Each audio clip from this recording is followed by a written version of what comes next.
Hi, it's Natasha. And Khalil. And we are the co-hosts of WokeNFree. Thank you for tuning in to our 181st episode of WokeNFree. If you've been tuning in every week for WokeNFree Wednesday, you know that WokeNFree is all about being real and honest with each other and you.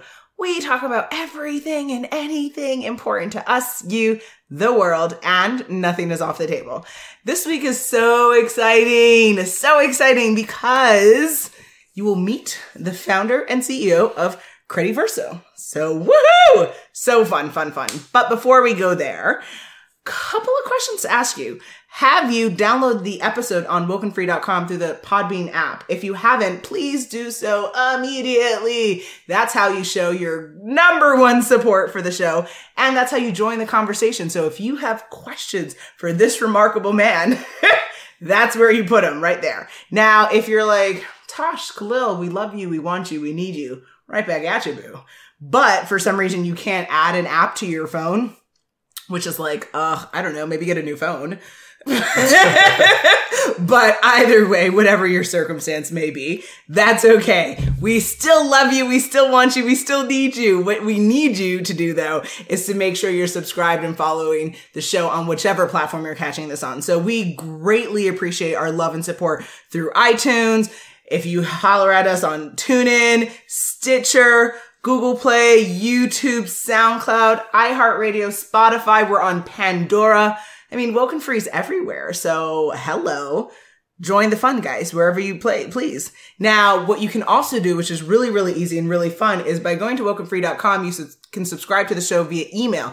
Why do you want to do that? Because then you get email notifications every single week of the new episodes. And it's like, you don't have to remember. I mean, obviously, WokeNFree Wednesday is super easy to remember, but nonetheless, stuff happens. Life gets in the way. You get your email and you can be like, cool, okay, and you can listen right there. So that's super fun. Now, when it comes to social media, you can always holler and find us at Facebook, Instagram, Twitter, YouTube, TikTok. Yes, I said TikTok, and Pinterest at WokeNFree. And then, of course, if you have like 90 seconds, por favor, please review the show. Why? Because again, it gives us the feedback and the understanding of how the show is feeding into your life. And I think we would just love more 5-star reviews. Thank you. Nice. Fantastic. Yay, muy bueno.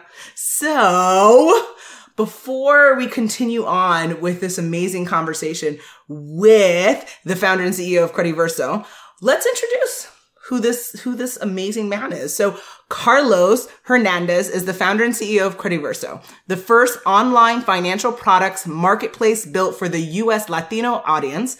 After earning his JD and MBA at Harvard, very nice, Hernandez worked on Wall Street and noticed few Hispanics in leadership. He was offered several jobs, but declined them all to help Latinos gain access and become more financially literate. Super cool. Crediverso is his way of building a platform to address the disregard for the power of the Latino dollar. Super impressive. Now, similar to that of the Credit Karma and Experian, the online destination will provide information and clear comparisons for credit check services, credit card offers, loan options, and remittance, completely available in English and in Spanish. The site endeavors to become a reliable resource, including short tutorial videos, debt and spending advice, budgeting tools, and more to equip Latinos to make smart and informed personal finance decisions. Isn't that super cool? Yeah. Now, without further ado, let's get into our conversation. Before we start the conversation, we always like to share a little bit about us before getting into the real meat and potatoes of things. Last time we asked, would you rather donate an organ to a friend in need or sell one to a stranger for tons of money? This week we're asking, would you rather find a way or make a way? And that's the question. That's for you. Yeah. No, that's a great question. I'm just thinking about it, and I think from experience, I was the only guy in my high school class to go to Harvard. I was the only Mexican guy in my Harvard Law School class. I think that means making a way, and it's unfortunately often the case in our communities, right? That has to be the case. That has to happen. So. I like making a way. I agree. Absolutely. Similar to you, right? Immigrant family. My mom and dad are from Jamaica, and Caribbean culture very much the same of like, typically you have to make a way. Things are not given to you. So I think when you make a way, that path is much more meaningful to you. And it really shows the tenacity and determination you have as a human being, and you can pass it down to generations. So I agree with you. Making a way would be my answer. Yeah, and I agree. Definitely make a way. And, that's probably a big piece of the immigrant mentality, right? Yeah, pretty much. So I grew up in the hood, and making a way was pretty much all that there was. There wasn't really anything to find. So I kind of understand that struggle very early on, that there wasn't anybody going to help you. You had to kind of figure out things yourself. So I understand that, making a way. And as an engineer, that's pretty much what we do in general. We make ways. We don't find what's in existence, because there's usually not something there. We have to create it from scratch or build off of maybe sometimes there's some other little helpers that help out, but it's usually making a way. At the same time, that's kind of the fun part about being in tech right now, is that there is the opportunity to make a way, because a lot of people are doing things that really just have never been done before. Yeah, absolutely. All right, so how about you tell us the origin story behind Crediverso? Yeah, listen, well, it goes back a ways. So, I grew up in a Mexican-American family here in Los Angeles, which is where I'm calling from now. And from really when I was a little kid, my parents were super involved in the Hispanic community, both on a professional level and a personal level. So, my parents were both involved at Telemundo, which, you guys all know from growing up watching Spanish language TV. And that basically meant that every dinner table conversation we had, we were going over stacks of telenovela tapes, figuring out which ones should go on, which ones were good, which ones weren't. And those were all VHS tapes back then, by the way, not to date myself. But that, it had an impact on me. And I was lucky enough to be able to go and get an education. And I knew I wanted to get involved with the Hispanic community at a professional level. And so really it was just a question of where was the opportunity to have that biggest impact. And so, I went to high school here in downtown LA, went off to the East Coast to go to college at Harvard. I studied Latin American studies there, worked my tail off, graduated top 10% of my class, and went down to Latin America, worked there for a while too. I was in Mexico, I was in Brazil, I was in Argentina, Colombia, all over the place for a couple of years. It was a lot of travel. But came back and went to grad school, did a JD MBA, 4 years of law school and business school, also at Harvard. And that was kind of when the formations of Crediverso began to take shape, because I was just, like I said, trying to figure out where was an opportunity to make an impact, and looking at, okay, was it legal services? Is it healthcare? And realized that in the space of personal finance, there was some really a big opportunity, because no one had really ever addressed this huge portion of the market that was the Spanish-speaking Hispanic demographic in the United States. And that's 62 million people, 20% of the population. But you can't do something as simple as get a credit check in Spanish in this country right now. And we're actually going to be the first ones to offer that. So when we realized that as a team, that's when we decided, okay, this is where we want to focus. We want to focus on personal finance, helping people get access to loans, get access to credit cards, bringing people back into the formal lending ecosystem and away from things like payday lenders or keeping money under your mattress, and actually get people to build their credit scores so they can go start doing the things that really the rest of the population has had access to for a long, long time.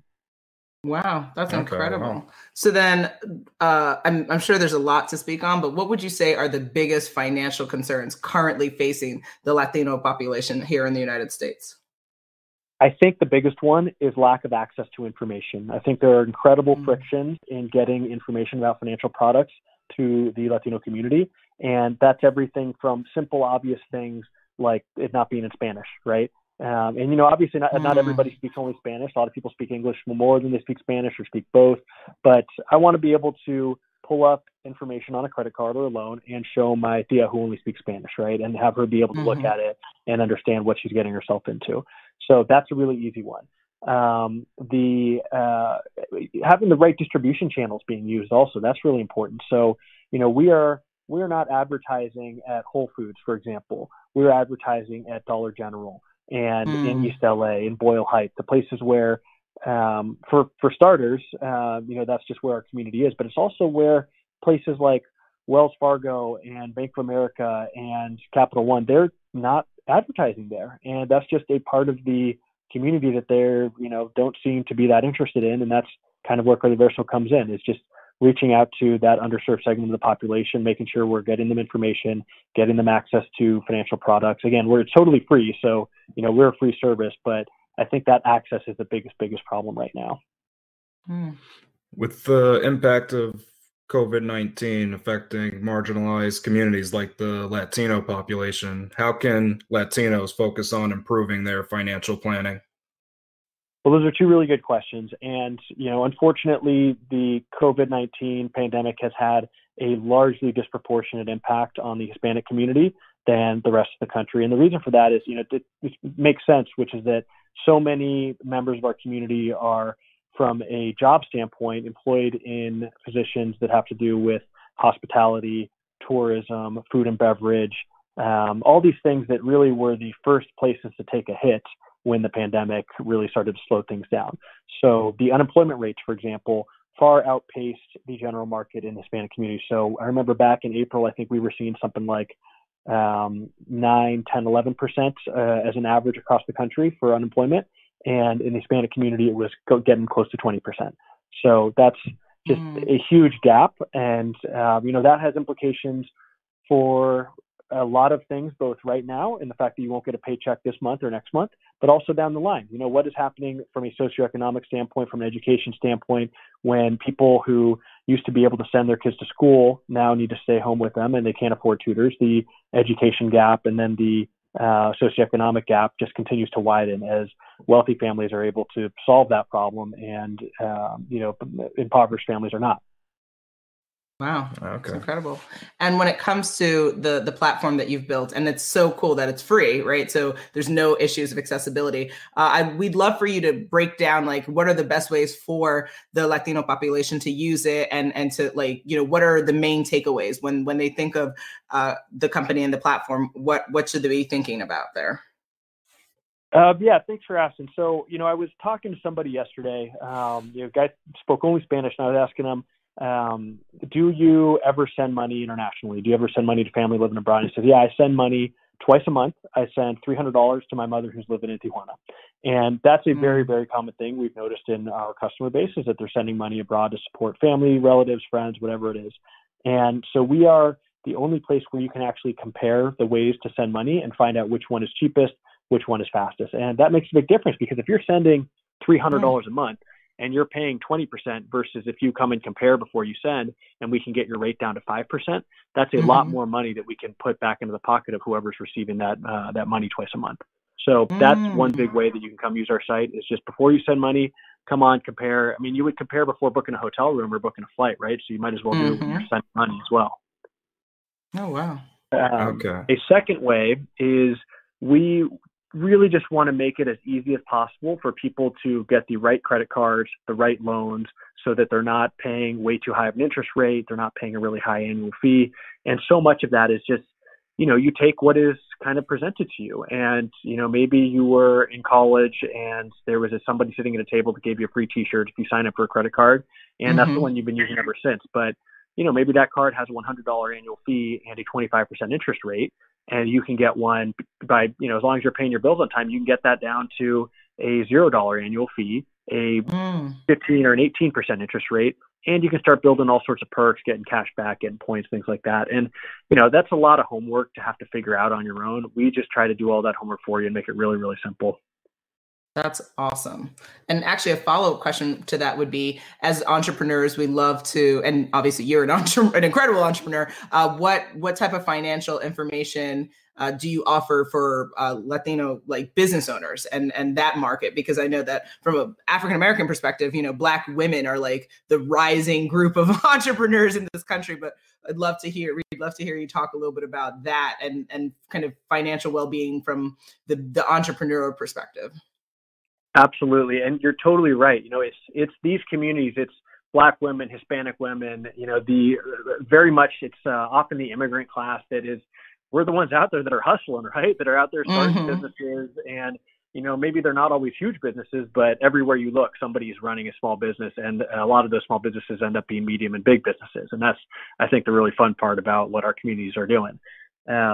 So, how we try to help those communities is we have a comparison platform that we're actually launching very soon that lets you compare all the best small business loans. So the idea there is that, again, there are so many different options out there, but it can almost be too many options, and you just end up with the one that kind of is right in front of you, and the terms are not that good, the interest rate is not that good. And so we kind of want to make sure that, hey, what are you using this loan for? What is, is it going towards capital expenditures, or is it going towards marketing? How long do you need this money for? And based on that, we try to find you the best deal. So that's kind of one way to do it. And then another thing I think that's important is just around information. So whether this is guides on how to access PPP dollars, or I think one of the only places where, actually I know we're the only place that offers a full English-Spanish financial terminology glossary. So listen, I went to business school and I didn't understand half of these terms, much less, if it's a language I didn't speak, I definitely wouldn't understand them. So just explaining what is something as simple as a revolving loan or a balance transfer, and how can I actually take advantage of that? That's amazing. Yeah, that's great. You're listening to WokeNFree. WokeNFree. WokeNFree. WokeNFree. WokeNFree. A podcast about being real and honest. What has been the biggest lesson for you, though, learned from creating Crediverso? Oof, that's a good question. I think I've been really lucky to have been surrounded by really smart people on our team. I think that's the most important thing. I think the hardest part about starting anything, whether it's a small business or anything else that you are just starting and building from scratch, you ask whether you want to find a way or make a way. Anytime you're making a way, if there is I think it's an African proverb that says, if you want to go fast, go alone. If you want to go far, go together. And having that team around you is so, so important. And I think I was lucky to have folks that really had a lot of experience in things that I didn't understand, were smarter than me in a lot of ways. And together we were able to get through some of those really hard parts. Some of the, the early failures or the early setbacks, lean on each other, learn from each other, and support each other. And that's probably the biggest takeaway, is that team. Wonderful. Now, do you have other upcoming things that you'd want to announce or for people to be on the lookout for? And also, if people want to get in touch with you, where do they go?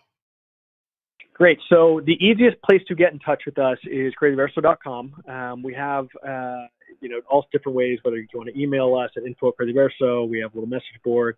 You can also always find us on Instagram. We are instagram.com/Crediverso. Very easy to find. And in terms of what's coming up next, I think two really cool things that we're working on launching within the next couple of months here. One is we're trying to get out there and talk to our users as often as we can. And one thing they kept telling us is, hey, this is all good and well that you have, tons of blogs answering questions about these things. But what's really would be helpful for me is if I can just go somewhere and ask somebody the specific question that I have right now. And so we're actually going to be launching you can call it a forum, where anybody, any time of day, can come onto our site and ask their personal finance question. We have personal finance expert moderators who are going to be answering those questions. And we also actually have some really cool partnerships that we're working on with people that are, public figures with finance background in the Hispanic community, who are going to be coming on and sharing their personal stories and answering questions from their perspectives as well. So that's something I'm really excited about. Wonderful. Okay. And now I have to ask this because you said these services are free. So it just got me to wondering, how sustainable is this business? Is there a business model, or do you have premium plans, subscription plans? What are you doing to are you generating revenue, or would you mind going into any of that? Oh, yeah. This is what our investors are talking about every single day. Okay. They would not be happy with me if I didn't have an answer to this question. Okay. So yeah, we're a venture-backed company. We have Silicon Valley investors who are, fantastic and give us a lot of advice on this front. So basically the way that our business model works, and this is one of the pieces that makes me so happy about it, is that we don't charge anything to the user to use the services, to compare prices on ways to send money internationally, to get information about loans, to connect them with products, to read the educational information. That's all totally free, and that's going to stay that way. Now, where our revenue model comes from is that we have partnerships with all the large financial institutions, all the banks, all the lenders, et cetera. And they basically came to us and said, hey, we know that this is a really big growing portion of the population.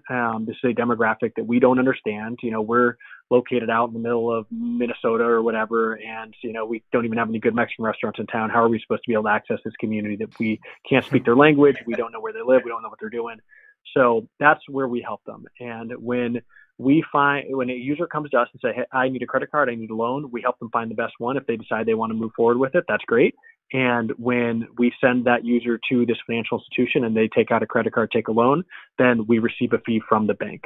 So again, we never make any money from the user. The banks themselves are the ones that are paying us. And I kind of like to think of it as, it's not a stealing from the rich, given to the poor kind of thing. But I like the fact that our users are not being charged anything by us, and all our money comes from the big banks and financial institutions.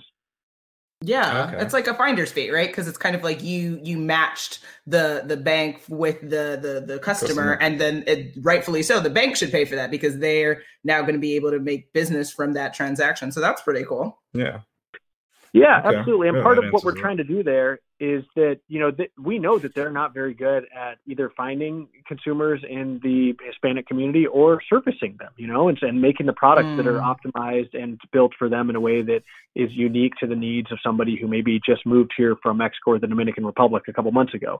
So part of what we're doing, we have these data feedback loops in place where we help them optimize their products. We say, hey, this is what the community needs. We need, no overdraft fee checking accounts. We need, first few transactions free when you're sending money internationally. That's what we need. Let's help you. Let's figure out a way to structure those products so that we can service this customer even better. Very cool. Okay. And does your platform also speak to like the DACA community, like, and kind of people in those situations where they're trying to make a life for themselves, but, there's like certain immigration issues that they're dealing with here in the United States? That's a huge part of who our platform is built to service. Awesome. There are other places on the internet to go find out, okay, what's the best credit card to get me into the fanciest airline lounges at JFK out in New York, right? And that's not us. That's not the problem we're trying to solve. We're trying to solve the problem for the people who need a credit card without a social security number, who need to get a loan, but they don't have any documentation papers. That's who we're trying to help. And so that's where we really have a lot of educational information, and we try to partner with and feature products that, maybe they don't need a social security number to be able to take out a credit card or secured card. That's what we're trying to solve for there. Okay. And then another follow-up question would be I find that a lot of times when we're trying to create changes, especially generational changes, it's really important to like reach into the youth. So is your company doing things to kind of get kids aware of kind of financial planning? And if so, what do those services or content look like? Well, what's funny is that what we've found is, and this is kind of the same way that it's shaped out in my family, right, is that my parents and my aunts and uncles, they were all speaking Spanish. That was their first language, right?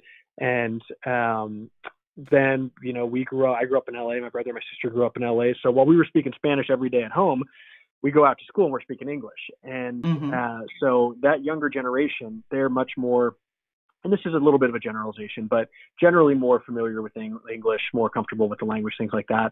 So what we try to do is create a user interface where someone like me who prefers searching for things in English can go on there and find a credit card or a loan or some information about it, and then bring it to my aunt or my uncle who need that product and say, okay, here's what I'm thinking, this is what you're looking for. Why don't you take a look at it, tell me if it's the right thing. You click one button, they get the exact same thing in Spanish, and then they trust it and they feel comfortable using it, right? But having that use case for someone who's younger and wants to find that product themselves, there are different ways to navigate that. And we're definitely trying to do that both with the product and then with the outreach also in terms of the people that we're partnering with. There are a lot of really cool public figures in this space who are aligned with our mission and care about, increasing access to financial information and reaching the Hispanic community with these, just bringing people back into a level playing field.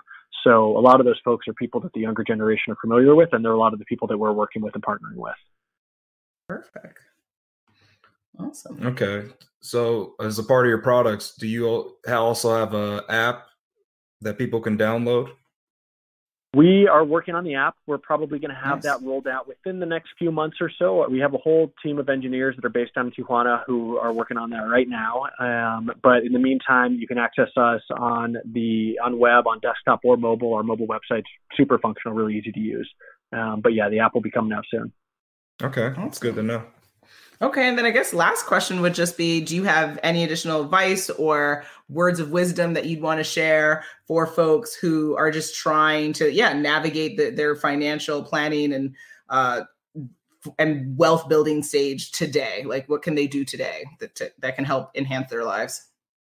So the guy that I was talking to yesterday that I mentioned a moment ago, I asked him who he uses to send money with. And he told me a name of one of the big money transfer providers. And I said, okay, well, why do you use them? He says, I guess I didn't really think about that. I guess it's just who we've been using forever. We've been using it for a long time. I already have the app downloaded, so it's just easy and it's what I'm used to. And I said, okay, how much do they charge you every time? And he said, okay, well, they charge me about 18% of the transaction every time I send. So every single time he sends, and that's every other week, $300 every time he does that. So let's see, that's about almost $60 that he's paying every time. And so rather than getting $290, his mother is getting $240 more or less every single time. And that's because that's just the way that he's used to doing it. And so to answer your question in terms of what advice I have for people, don't keep doing things the way that you have been doing them just because that's what you're used to. I can almost promise you that there is a better way, and it's almost very little behavioral change, right? You just kind of have to go click a couple extra buttons to compare, and then you'll be saving $50, $60 every couple of weeks for sending money. You can, on a credit card, get one that doesn't charge you that big annual fee. You can start building your credit score higher so that you can get loans at better interest rates. It takes just a little bit of, just go onto the website. We make it as easy for you as possible. I promise. That's kind of what our job is. But don't keep doing things the way you've been doing them just because that's what you're used to. Wow, that's great advice. Yeah, fantastic advice, because human beings are creatures of habit, right? And when we find a way, we just, I think, subconsciously assume that it's the best way without always thinking, is this the best thing that I could be doing? And is this getting the job done how we want it to get done? Because I'm sure that man probably wants to send more to his mother. So that's fantastic that you're able to help him and be able to help that family go, get further. Yeah, that's the great thing I think about, that's the reason why I like this job, right? Is that the bigger we make our company and the more successful we are as a company, the greater positive social change we have. And I know that sounds kind of corny, but it's true, right? The more customers we bring onto our platform, we will make more money as a company because we have partnerships with those guys that are paying us.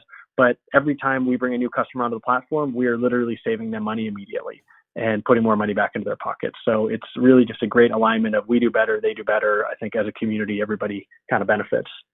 That's fantastic. Absolutely. Not corny. It's very true. And it's very much needed because, to your point earlier, the Hispanic community is going to be the predominant community in the United States in the very near future. So we need to make sure that this community is being served and supported, because they are, as every other community, has been part of the backbone of building America. So let's see everyone win. There's enough pie in the sky for us all. So yay. I think you're totally right. And, it extends beyond, these problems are not unique to the Hispanic community, right? Like the African-American community, the Chinese-American community all have these problems. In fact, one of the guys who was really key in helping us design our Send Money product was a close friend of mine who's a Nigerian immigrant. And he said, I'm sending money constantly, and I would love if there were a way to compare every time I send to make sure I'm sending the best rate. And that was, he doesn't speak Spanish. He's never sent money to Mexico, but he's sending money to Nigeria twice a week. Oh, wow.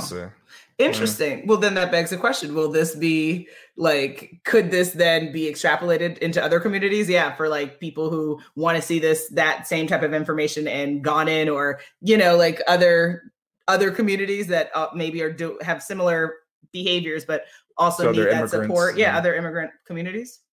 Yeah, I think we spend a lot of time thinking about that. And the nice thing is, at least for our compare ways to send money part of the website, you can actually use that right now to compare anywhere internationally. So, we focus on the Hispanic community just because we're a small company still, we're family owned, and we want to, focus on one place first, make sure we get it right. But you can use our money comparison service to compare ways to send money to Africa, Asia, South America, wherever it is.